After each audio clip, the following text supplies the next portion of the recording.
अस्सलाम वालेकुम नाज़रीन, तुसीं देख रहे हो फकीरी रंग चैनल। एक बार फिर हाज़र आप दी खिदमत दे विच अज दा इह पैगाम लैके। अज दे इस पैगाम दे विच आप जी दे नाल हजरत बाबा शेख फरीद मसूद शकरगंज रहमतुल्लाह अलैह उन्हां दे जीवन दे नाल संबंधित एक छोटा जिहा वाकिया साझा करांगा। कहंदे ने कि बाबा फरीद जी इन्हां ने ऐसी बंदगी कीती बचपन तो लैके कि उन्हां दा नाम सूफी दरवेशां दे विच अव्वल दर्जे ते बड़े अदब दे नाल लिया जांदा।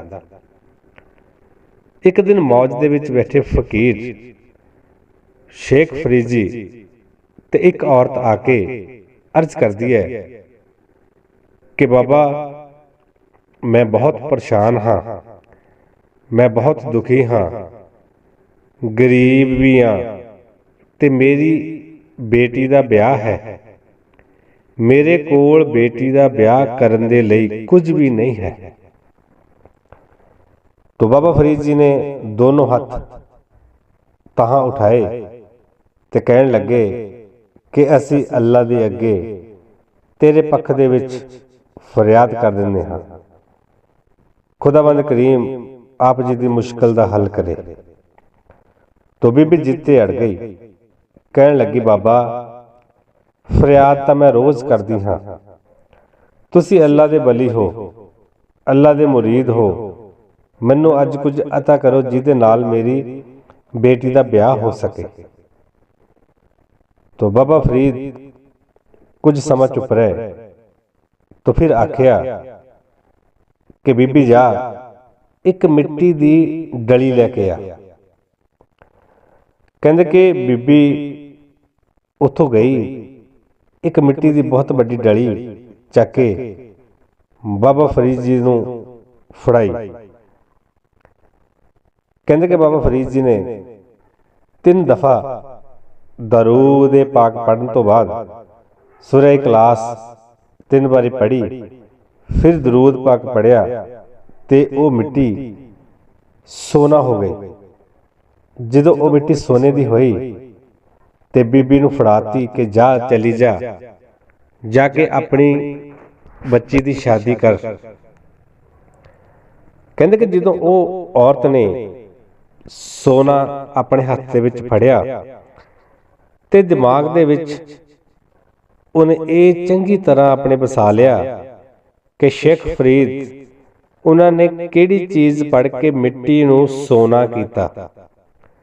वो औरत घर गई, घर जाके अपने घर नूं साफ कीता, मिट्टी दे नाल लिपिया, खुशबूदार पदार्थ घर दे विच रखे, वजू कीता, इशनान कीता, अपने शरीर ते अतर लाया ते 3 बार दरूद शरीफ पढ़न तो बाद उन्हें 300 बार सूरह इखलास पढ़ी, फिर दरूद शरीफ पढ़िया पर मिट्टी सोना नहीं हुई।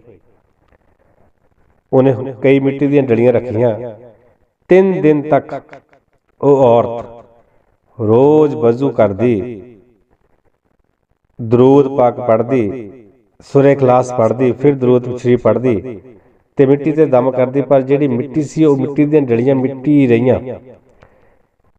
चौथे दिन वो औरत गुस्से दे विच आके मिट्टी जिहड़ी सी वो नाल लई ते शेख फरीद रहमतुल्लाह अलैह उन्हां दे कोल चली गई।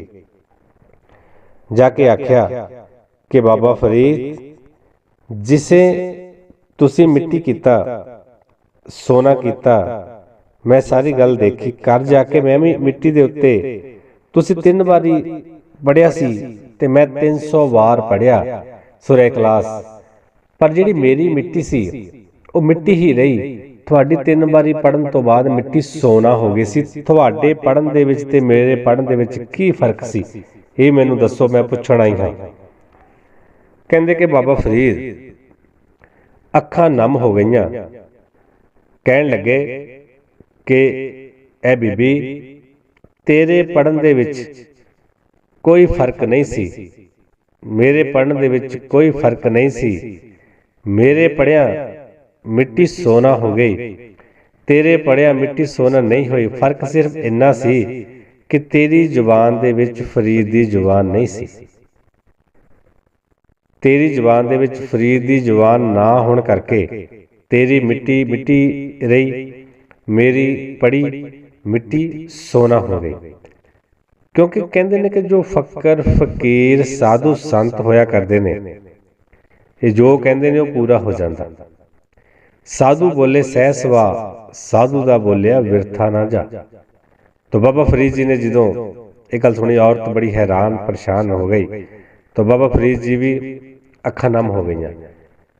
तो ऐसी करामात शेख फरीद रहमतुल्लाह अलैह उन्हां दे जीवन दे विच बहुत सारियां घटनावां ऐसियां होईयां ने, पहलां भी असीं आप जी दे नाल साझीआं कीतीआं ने। जिवें होर नवीं पता लगे कि आप जी दे नाल साझी करांगे।